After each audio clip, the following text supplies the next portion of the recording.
Welcome, and thank you for joining us for this special panel discussion about a looming national crisis over student loan debt.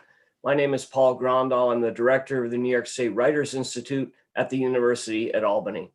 We're proud to co-sponsor this event with filmmaker Mike Camoin.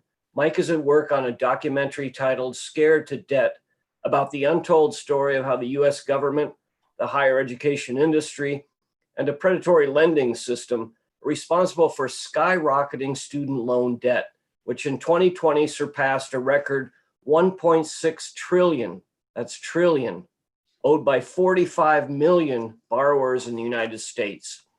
Student loan debt is now the second highest consumer debt category, behind only mortgage debt, higher than both credit cards and auto loans. College students of the class of 2018 owed an average of $29,200, and that average student debt continues to rise to alarming levels with the cascading effects of fees, penalties, and other charges. To help us sort out this perilous situation for tens of millions of college students, their parents, and recent college graduates, I'll introduce our moderator for this panel discussion. Matt TAIBBI is an award-winning investigative reporter, a contributing editor to Rolling Stone, an influential podcaster, and the best-selling author of 8 books. TAIBBI and his wife endured their own nightmarish personal story about what he has termed the Great College Loan Swindle. As an acclaimed journalist, TAIBBI has reported on a wide range of topics and in many parts of the world, including in the former Soviet Union. His fiercely independent reporting has earned him the respect of fellow journalists and the wrath of repressive regimes and other powerful forces who seek to silence the free press and freedom of speech. In Moscow, TAIBBI co-founded an English language newspaper called The Exile, a satirical biweekly known for investigative journalism and practical jokes. TAIBBI overcame many obstacles to practice immersion journalism in Russia, where he worked as a bricklayer in Siberia, a moonshine dealer, a professional clown, an elephant keeper, and a professional basketball player. It's fair to say that Matt TAIBBI's journalism career contains multitudes, and he has never been afraid to speak truth to power. During his long and distinguished career at Rolling Stone, TAIBBI won the National Magazine Award for commentary, covered 4 presidential campaigns, dissected the 2008 financial crisis, and wrote penetrating, in-depth articles on the criminal justice system. His 8 books include The Great Derangement, Griftopia, The Divide, Insane Clown President, and I Can't Breathe, about the police killing of Eric Garner, which won wide acclaim. TAIBBI and his wife Jean have 3 sons, Max, Nate, and Zeke. They live in New Jersey. I'll now turn it over to our distinguished moderator, Matt TAIBBI. Thank you, Paul, for that very generous introduction. I'm very honored and glad to be here at the Student Loan Town Hall. Thanks in part to a lot of the people who are involved with this affair today. I was led to look at the student loan issue some years ago for a series of features for Rolling Stone. And initially, I wasn't, I have to admit, terribly interested in the topic. I had been covering Wall Street for many years, and I didn't know a whole lot about student loans. I just thought it was a sad story from the outside and not something where there were a lot of misconceptions where somebody like me could really do a lot of good. But what I found after being turned on to the topic by people like Alan COLLINGE from studentloanjustice.org is that this is an extremely complicated affair that has been serially misreported in the mainstream press. There are a lot of misconceptions that exist, particularly throughout the mainstream media landscape about this topic. There's a lot of victim blaming, which is not a term I typically like to use, but the overarching narrative about this topic is that the people who get in trouble with student loans, it's their own fault. And I think that's why a project like a movie like Scared to Debt is so important, because it will remove that layer of contextualizing and myth making that has, I think, delayed progress on this issue. People out there, if you go to political rallies, you hear a lot of anger about this issue, I think, and it's increasing, but not among the decision-making class. And I think that needs to change. And that's why I think it's a great thing that projects like this are going forward. So without any further ado, I'd like to introduce Mike Camoin, the filmmaker and president of Videos for Change Productions, who is going to show us some clips, and then we're going to talk to some panelists afterwards. Mike? Matt, thanks for having me, and thanks to Paul and the Writers Institute for hosting this. Like others, I was first introduced to the issue through Alan's book, The Student Loan Scam, the Most Oppressive Debt in U.S. History and How We Fight Back. After I read that book, I grew very angry. My wife and I have 2 children. We're about to put them through college in 2 short years. And I really began to wonder, is this a bad borrower problem or a bad lending system? And our research led me to introductions to people like you, Matt, and Alan, and others who have been reporting on this for years, collecting data on the student lending crisis. And I'm pleased to be able to join with others today. I've always been amazed that actually there are many voices on all sides of the political spectrum that are now helping us to paint a picture that is simply too complicated to put into a 3-minute news story. When I explain this issue to friends and colleagues, people in the media industry, about how consumer protections have been removed from student loans, their jaw drops. And my wife and I are still very scared about sending off our kids to college and signing on these loans. So I really hope to be able to launch this documentary in 2021. What folks will see in this upcoming clip is borrowers from Georgia, South Carolina, the West Coast, the Northeast, Cape Cod, Manhattan, followed by some of the folks that we've interviewed who have been also following this issue for many years, and some of whom are with us today. So if we can roll these first few scenes, and look forward to hearing all of you unpack what you see. I still need to take out about $140,000 of student loans to finish my MIT degree. My friends choose to be an engineer versus a fine arts major or anthropology major, even if that's your passion. Are you gonna spend $25,000 a year to do that, go into debt, and then not be able to pay that off in the future? If you borrow and you're not able to pay back, it's your fault. You're not a good American. What's the matter with you? Why don't you pull yourself up by your bootstraps and pay it off? Be a grown-up.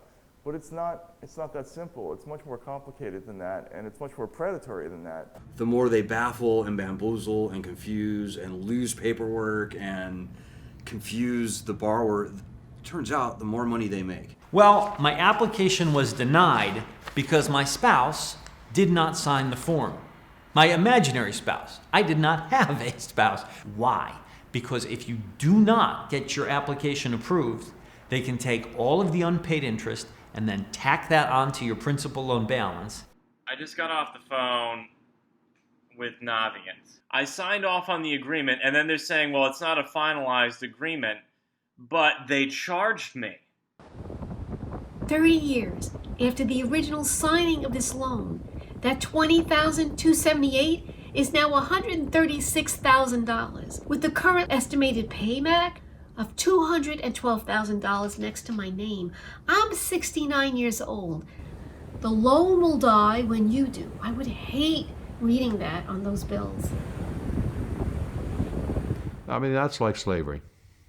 It's the colleges causing their problem. It's the government causing this problem. It's Wall Street causing this problem. It's not these borrowers. If you build a model that makes money on the failure of your children, then you are engineering the failure of the future itself. All right. So that was a very, very moving clip. And I think there's a lot of themes that are worth exploring in there. So without further ado, I'm going to start turning it over to some of the people on our panel today. And I think we should begin with Alan COLLINGE of studentloanjustice.org, whose book and whose research is probably the reason that a lot of us got interested in this topic. Alan, what's your response to that clip?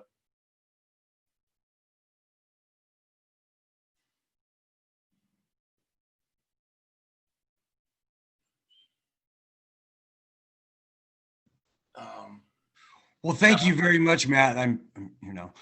Yeah, thank you very much, Matt. And hold on a minute. Yeah, well, thank you very much, Matt. And let me just say, I'm so glad to see all these people that we've met over the years in filming the documentary and being interviewed about it and so forth here today. And, you know, that is, those people that interviewed are more the rule than the exception today. You know, when we first started this battle so many years ago, the sort of belief was that, you know, people who got sort of sideways on their student loans were the minority of borrowers, you know, 10 or 15%. It's sort of a sad backstory, a side channel. Well, in fact, I'm here to tell you now that even just before the pandemic, it came out that 80% of all student loan borrowers were never going to be able to repay their loans. So they're either delinquent, they were in default, deferment, forbearance, otherwise unable to pay, or they were paying, but their balance was going up. And it's also come out quite recently that the default rate for 2004 students, and these students were only borrowing about a third of what students are borrowing today, their default rate is 40%. So, and again, this was before the pandemic that this came out. So, you know, at this point, I have to say that this lending system it's catastrophically failed. It's over the cliff. And, you know, it couldn't be better timing for this film. And so that's why, again, I'm so glad to be here today talking about it. Yeah, watching that clip, I remember the first time I did a story about student debt. And, you know, one of the things as a journalist that you look for when you first start looking into a topic is you interview as many people as you can. And then when you start hearing the same thing over and over again, that's usually an indication that, you know, that's an area you want to explore a little more. And the first thing that I noticed about interviewing people who had issues with their student loans is that basically all of the people that I talked to at some point or another came to the conclusion that they would never be able to touch the principal of their loans. And this is a story that you hear over and over again, people kind of heading into their 30s, even if they have successful careers, and coming to that realization that basically they're going to be battling with interest payments for the rest of their lives and not really making any progress towards ever getting the loan out of their lives. So those stories are really important to hear it from people themselves and to see how old people get before they can even reckon with this. So I think that's important. Anyway, I think we should move over now to another great participant, Catherine Austin Fitts, formerly of Sallie Mae, who's terrific on a lot of financial issues. And Catherine, what's your response to that clip?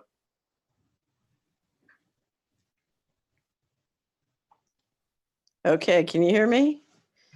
First of all, I just want to say thank you to Alan, because Alan, it was your book that got me started on this. I had known how much corruption there was in the federal finances, but it wasn't until I discovered your work that I realized that, of course, it had happened in student loans. And I also want to thank Matt, who, whenever I deal with financial fraud, does a wonderful job of keeping me in a state of amusement. Anyway, I was on the board of Sallie Mae, and it was after I left Sallie Mae that I believe several of the board members got together and re-engineered the terms and conditions of student loan design in this country so that they could make more money from failure rather than success. And I would describe what happened next, and I've told you this, Ellen, many times, as a fraudulent inducement. And, I would even argue that I don't think many of the student loans issued in the next 10 years after that happened in the late 90s are legal, because when I, as a lender, encourage you to take on debt, which I know you can't pay off because I understand what's going to happen in terms of changes in the economy through globalization, then I'm engaged in really an entrapment, an inducement. And it is a very disturbing comment on the leadership involved in doing this, whether it's the leadership of the different endowments of the key schools who were part of this, whether it was the board of Sallie Mae that then made an absolute fortune privatizing in no small part thanks to these kinds of provisions and what it did to their profitability over time. I often hear, oh, we can't afford to change this. In fact, we can afford to change this. First and foremost, whenever a society, and this is true throughout history, approves and makes usury legal, it's simply a matter of time until that society fails. So it's absolutely essential that we reverse engineer this. And if you look at the amount of money that's gone disappearing from the federal government, so we have 21 trillion missing from federal accounts, but now we have massive tax relief bills in the latest administration, and we have trillions of dollars of stimulus. And what that's proved is we absolutely can afford to reverse engineer and get this situation right, which is why I can't tell you how much, Alan, I appreciate your efforts to try and reverse it, because we absolutely need a champion. But I think it really comes down to all of us. If we want to have a future as a people, this has to get reversed. I think it's so very important. And that's why, Mike, I appreciate the work you're doing on this documentary. I can't wait to market it to the Sallie Network.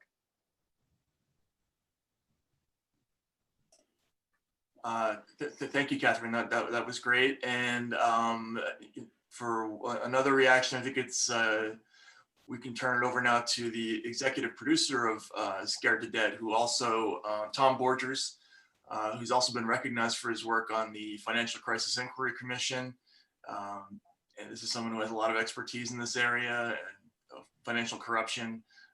Tom, what are your first impressions from that clip? So I also want to thank Alan. I've been working with Alan and Mike over the last going on 3 years now, and I've been involved in many different crises, everything from the S&L and banking crisis of the late 80s and 90s, mid 90s, to 9/11, to billion-dollar financial frauds, and of course the financial crisis. And what really disturbs me about this, as being an advocate too, is that no one cares other than all of us, that all these millions and millions of parents and students are so overwhelmed with this debt, and it just boggles my mind that when I was involved with the Financial Crisis Inquiry Commission, and our job was to figure out what caused the financial crisis. I could call up 60 Minutes, I could call up billionaires, and they pick up the phone and give me all the time. But with this crisis, no one wants to pick up the phone. And why? Tens of millions of these kids and parents are overwhelmed with this debt. And as everyone agrees, they should not have been given this debt in the first place. As a banker, the very first thing you look at is the capacity of a person who borrows the money. And if the parent is making $30,000 or $50,000 a year, and you're giving, the parents have 4 kids, and they all want to send their kids to a better, one of the best schools, it's hundreds and hundreds of thousands of dollars. And how could you give hundreds of thousands of dollars to a person making $30,000 to $50,000 is beyond me as a banker. And I really do think that the colleges, the universities, Wall Street and the federal government and the White House and the House and the Senate are to blame, because, you know, those are the leaders. Those are the ones that are committing this predatory lending, and it should be stopped. You know, we're the only nation in the world that that doesn't support its young and give free education. And you know, we're not even talking about free education now. We're talking about, you know, relieving the stress off these people. You know, for free and 1.7 trillion dollars. So it's beyond, you know, rationalized. You know, as a Wall Street banker, you know, and even, you know, the head of the Fed agrees that he can't understand why we can't allow bankruptcy. But I don't think we should even give bankruptcy. We should just forgive these loans. And by forgiving these loans, we'll create the biggest increase in the economy for the working poor and the middle class in the history of our country. And this is a banker telling you this. And it's outrageous that we can't get any traction on this. And maybe with the election over tomorrow, we'll see a different, you know, response. And I think we will. Yeah, Tom, that was great. And I think you bring up a couple of really important points there. Not only the irrationality of giving out that much debt to people who clearly can't pay back, but also, you know, if you talk to the people who make these decisions, a lot of these are 18 and 19-year-old kids who have no education about the decision that they're about to make. We're essentially asking young people to make a decision that's as consequential to their financial lives as getting a mortgage, and they have no conception of what that is at the age that they're entering into this agreement, and it haunts them for the rest of their lives. So simultaneously, it's irrational from the point of view of I think the banks, or it should be, and it's also immoral. Yeah, you know, Tom hit it right on the head. And I know we'll be talking about solutions later, but I have to say, at this point in time, particularly in this pandemic, it's too late to return bankruptcy protections even to student loans. We fought very moderately for this for 15 years. And at this point, returning bankruptcy to the loans would really only ensure that 15, 20, 25, maybe even 30 million people and families would be compelled to file for bankruptcy. Now, I think we're a better country than that. I don't think that we want to go off that cliff. You know, in an average year, less than 1 million people in total file for bankruptcy in the country. So bankruptcy is no longer a viable option. Catherine, did you have something you want to add?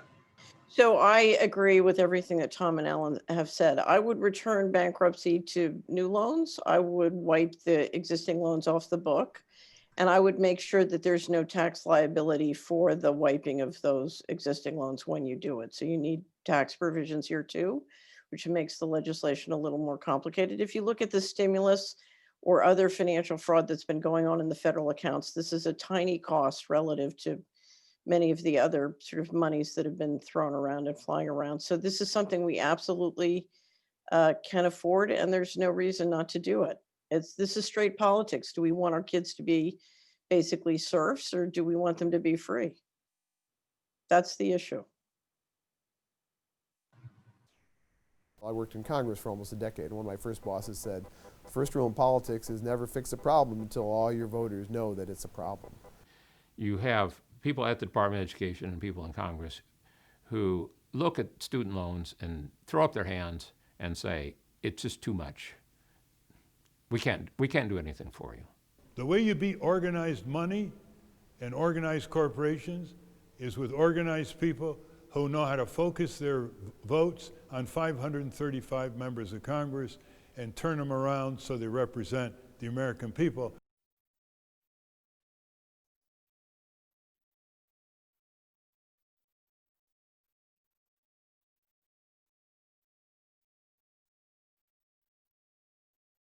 300 to 400 people, all with torches and their student loan papers in their hands. We're gonna burn our papers. We're gonna throw those ashes into the harbor. We need students to come together in a movement against government, against colleges. That building behind us built this bubble. They inflated this debt balloon, and they need to take responsibility for it, and that's why we're here. Fighting for this cause and working to solve a problem is going to be so much more beneficial for myself and so many others that that's what I have to do now. No one wants to listen, but we have to make them listen because this is the future of our country, and this is the heart of our country. When people see people like them are actually getting off the couch and even coming to Washington, D.C. to make sure that we get justice, I think that'll be very inspiring for others. I guess we should maybe start with Alan, who figures a lot in some of that video. So is that your idea? I mean, you have that kind of Tea Party image there, kids just sort of rejecting this burden going forward. Is that a crucial element of what has to happen for this to change? Unfortunately, Matt, and I hate to be here saying this, but I think that is the only viable option. You know, we've seen what Congress will do, what Congress will not do, and they've got to be pushed. And at this point, the only toothpick of power that we borrowers have left is the ability to refuse payment. And unfortunately, it's got to happen. Now, the good thing is that right now, almost nobody is paying on their student loans anyways because of this pandemic. But truly, I think the most rational way out of this is for the citizens to come together, hopefully more than 50%, hopefully 67, 80%, and we can start this debt refusal. And so we've got a little bit of a wind at our backs at this point, and it's got to happen. I mean, there just is no other viable option. Catherine, I guess the question for you is A, do you agree? And B, what do you think the consequences would be if people suddenly started intentionally not paying on that sheer quantity of debt? I mean, it's an amount that is close to the size of the pre-2008 mortgage subprime bubble. What's your take on what would happen? So I think if you started to get a broad-based effort to stop paying, you would see the issue rise in importance and discussion, which would be a good thing. My question are there legal arguments that will give the people who stop payment leverage? So for example, let me suggest two. One is, as I said, I think that this was fraudulent inducement, certainly for the first 10 years after the bankruptcy provisions were removed. So if you look at the leadership who did this, they knew that with globalization that the incomes of these kids would not be there to pay these loans back. So they knew that this was fraudulent inducement, as did many of the universities, particularly the Ivy League universities. And so because part of the fraudulent inducement was not just on the debt side, it was on the curriculum side. You're encouraging kids to spend a fortune on curriculum that will never be economic given where the marketplace and the labor market is going. That's number one. Number two, for American students, every American student, the federal government is missing $65,000 per person of monies that have gone missing in the federal accounts. And one of the things I've suggested is why not, instead of simply not paying your student loan, assert a common law right of offset. So every student say, okay, you, the federal government, have gone missing 65,000 of my money. So up to 65,000, I'm going to assert a common law right of offset. Believe it or not, I did that with one of the big New York banks. I said, at the time, there was 14,000 missing, and I sent a letter to one of the big New York banks and said, you owe me 14,000, I owe you 14,000, I'm asserting a common law right of offset. I'm not going to pay you. And I never heard from them again. It was very interesting. So there are legal arguments, because if you look at the people who are responsible for this, whether it's the large lenders or the federal government, they are in multiple violations of the law on many, many different issues that affect the same people who will be tearing up their debt. So I think it's time to tear up the debt and bring on the conversation of who's liable for what. Because if you look at the criminal violations, and I'm laughing because nobody has documented them better than Matt. If you look at the criminal violations that those institutions are guilty of, I think the students come out looking quite well.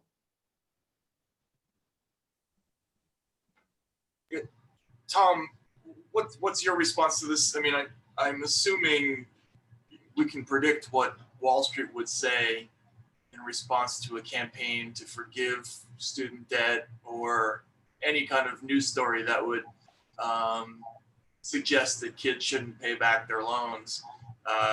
When things like that were brought up in the mortgage crisis, there were widespread cries of this would induce moral hazard, and we can't possibly allow even the suggestion of this to go forward. So I guess, again, A, what do you agree with what Alan and Catherine have said? And B, what do you think the reaction of the financial community would be to that? Let's go back. Can you hear me now? Okay.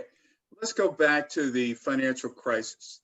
You realize that if we did not give the banks a break and hold them accountable for their gross negligence and fraud, all the banks in the United States would have failed in this country.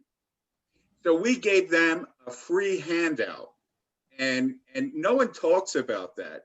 I'm one of the few who have, and I've spoken to billionaires about this when I said, I collected the data on the fraud of the banks in, for 2006, 7, and 8.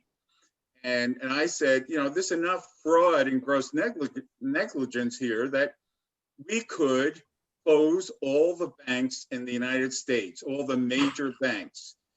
And the one thing the banks are very powerful, but the students are not powerful. I'm just afraid that, if we don't do this methodically and approach the White House, the House and the Senate, and everyone else involved, Wall Street, and say, hey, listen, we're going to organize this non-payment, but please do not, because if you work for the federal government and you have a bad student loan and you're not going to pay on it, they'll fire you. If you have, if you're a doctor, an attorney, or have a license, they could, in your state, pull your license. So we have to be very careful on how we organize this.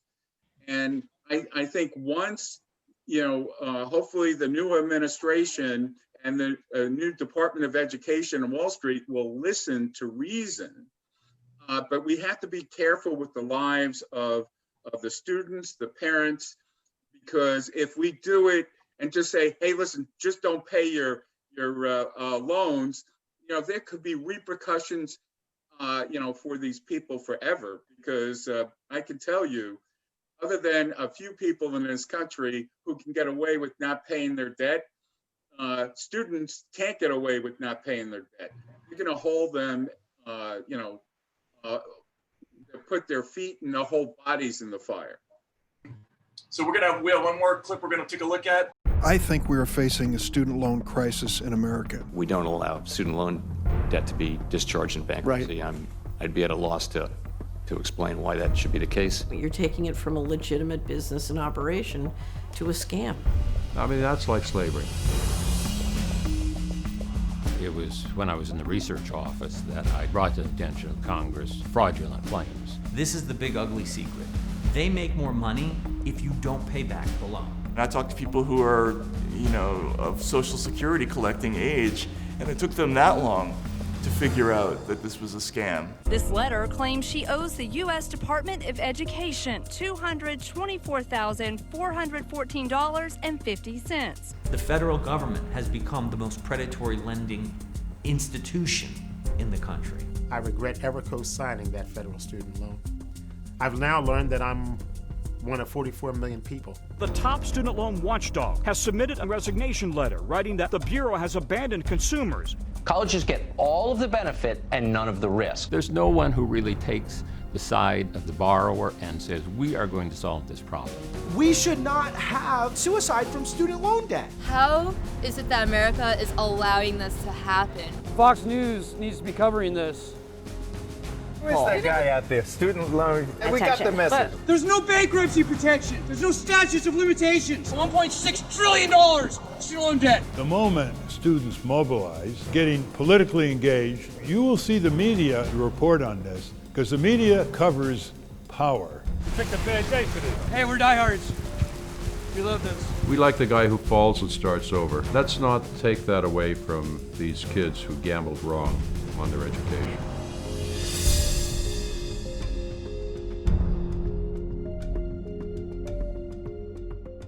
So that's a great clip. You know, one of the things I think that is really frustrating about this story is that if you talk to the average person, you know, even people who are politically active, like on the campaign trail, you know, who are following candidates, you say, what do you think about what should be done about the student loan problem? And almost invariably, the first thing they say is, well, I think they should increase access to student loans. They should make it easier for young people to get access to student loans. That word almost always appears. But in reality, the problem is completely different. It's that there's too much access, and what happens is, you know, the overabundance of availability of this sort of government-backed student debt becomes a scheme that allows colleges to perennially jack up their prices, and it's a never-ending sort of merry-go-round where the only loser is the borrower, and that's the cycle I think that's so frustrating. It's so difficult to break the mindset among the sort of average media consumer. Anyway, Alan, we should start with you. What are your thoughts about that clip and you know, about the government's role in all of this going forward? Well, I think you're right, Matt. It is the lending system that has enabled these loans to be not only weaponized against the citizens, but to become a hyperinflationary vehicle through which billions, trillions of dollars have been created out of thin air in the form of debt and put onto the citizens' back. And, you know, I'm glad to see quite a few conservatives in the clip, this one and the last, because this is a bipartisan issue, or really a nonpartisan issue. I might point out that among all student loan borrowers, something like 40% of them identify as being politically independent, and about 20% identify as being Republicans. So, you know, the knee-jerk conservative response of, hey, you borrowed the money, you should pay your loans. Well, you know, those people are really shutting down the conversation, and most of them consider themselves to be conservatives, I might add. But here they are, whether they know it or not, probably not. They're actually perpetuating, defending, and enabling the worst big government lending monstrosity that this country has ever seen. I mean, Catherine said the Department of Education, if it were a bank, would be the largest bank on earth. And, you know, not to mention, some of the government profits on this lending system are used to fund very liberal programs like Obamacare, and, you know, not to mention this funding stream ultimately winds up in the hands of these liberal colleges who are indoctrinating our youth and, you know, everything, the old conservative line. So the people that we find criticizing us truly are being useful idiots to perpetuate the very sorts of things that they claim to despise. And so that's a very tough nut to crack. Catherine, what's your response to that? Do you agree with Alan about that? So I would say it this way. I think that what's happening with student loans is only a part of a much broader effort to centralize political economic control in a way that's producing massive inequality. And it's very much engineered centrally. It's very much top down. And I think the question for all of us, whether it's student loans or many of the other things and the other groups concerned with inequality, is how can we gather to build the political leverage we need to? But I just want to say I agree with Tom that individuals have to be careful given the controls and leverage on them. But at this point, I have to say, having worked in Wall Street and Washington, you know, I'm reminded of the great line from Dallas when JR told Bobby, no one gives you power, you take it. And I think inequality has been growing steadily as a result of very complex financial engineering and legal engineering. And the time has come for, you know, we're not going to go to Washington and persuade anybody of anything. We have to engineer political leverage, and it's going to have to be, it's going to have to come bottom up, and we're going to have to fight power with power. So, you know, this is war. This is a war, and we know in 2020 that war just got a lot more aggressive, and we're going to have to fight accordingly. Tom, what's your idea about the best way to increase leverage? And I hope you also have a quote from Dallas that you can employ to make your case. Well, I'll give you a quote later, but here's my point. And we're not talking about the universities. The universities and colleges, I have spent hundreds and hundreds of hours with Alan, with Mike, with interviewing students and parents with these loans. And I have found out one thing. You know, the financial aid department, which is supposed to be the banker really for the universities, you know, only about 1 or 2% of all the parents have ever you know, spent any time with the financial aid department. And they just tell them, go to FAFSA and get the loan. They don't counsel them and say, hey, listen, you know, you're making $35,000 a year. Oh, you have 4 kids and you wanted to send them to my Catholic university. Oh, it's only $65,000 a year. Oh, you can afford it. Oh, sure you can. You can afford it. And why aren't we so outraged with these universities and these colleges? They have been lobbying the federal government and telling the federal government, hey, listen, we're going to raise our tuition and we're going to buy these billion-dollar buildings and keep all these contractors working for a million years. We're gonna pay these tenured professors, you know, $100,000, $200,000, $300,000, but we're gonna teach your students with adjunct professors who only get paid $36,000 a year. I was an adjunct professor until I found out that they only wanted to pay me $36,000 a year and teach more than twice the load of the tenured professor. So we should be outraged with these universities. I mean, some of them have, you know, 10, 20, 30, $40 billion in their endowment programs, their hedge funds, you know, we can call it that. And we should be outraged about that. Why isn't anyone outraged with, the federal government and the universities? You know, putting Wall Street aside, we know how corrupt they are. But we think, you know, just because you're a university, you're taking care of our students, you're taking care of our parents, and they're not. I have found, out of spending all these hours interviewing these parents and students, you know, if I had the ability and the FBI still reported to me, I would say, hey, listen, I think we should arrest the president of this university, the president of that university, and also maybe even go to the White House or the Department of Ed at least and say, hey, listen, you know, you're allowing this fraud to go on, this gross negligence to go on for years, and we got to do something about it. We got to be proactive with this and demand change. One very critical point to be made here, particularly during this pandemic, it turns out that the president has all the executive authority he needs to cancel 85% of all student debt by executive order. So he wouldn't need to go through Congress. He wouldn't need approval. He wouldn't need congressional appropriation. And oh, by the way, it would add nothing to the national debt.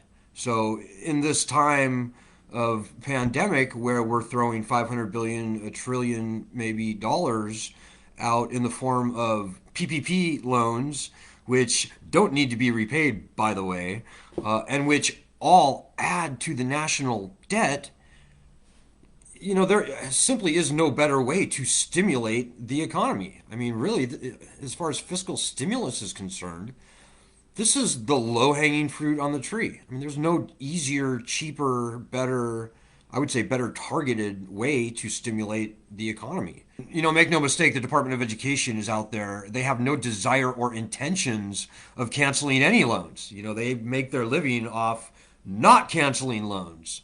Like 99% of the public service loan forgiveness program, for example, has 99% of those borrowers are being disqualified out of the program. So Congress is a dead end. I hate to say it, but the president can get this done like tomorrow, literally. Mike, did you have something you wanted to add to the discussion before we turn it back over to Paul?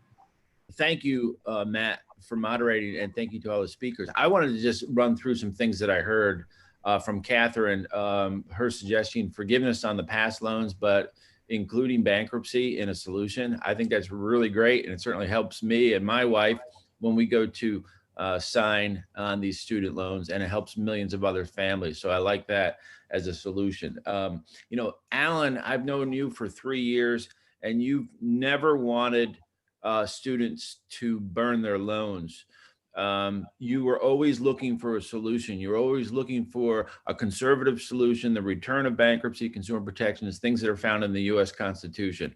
So the fact that you are at this point says volumes, to me anyway, that you're not seeing any other real solution that's offered to you. I want to thank Tom for saying, you know, his words of caution, because I still don't think people fully understand how complicated this issue is, and how Catherine, you know, takes us through a process in the documentary of how this started. And that's the thing I think people need to see, is understanding a historical perspective on this, so they understand how we got here. And once they do that, then I think everybody can join in and say, wow, we're really screwing this next generation, and that needs to stop. So let's all fix it. Because, you know, as Alan points out, there are people on all sides of the spectrum just in this documentary that are calling for just fairness. And as Tom says, somebody's got to listen.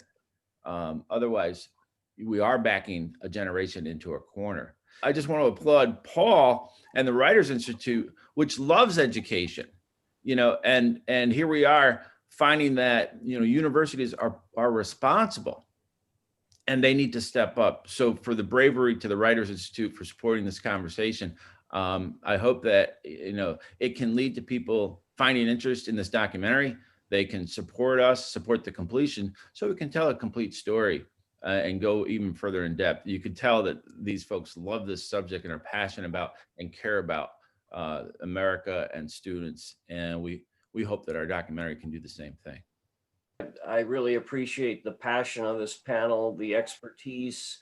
Matt TAIBBI has a platform, and he has written very penetrating, challenging articles on this topic.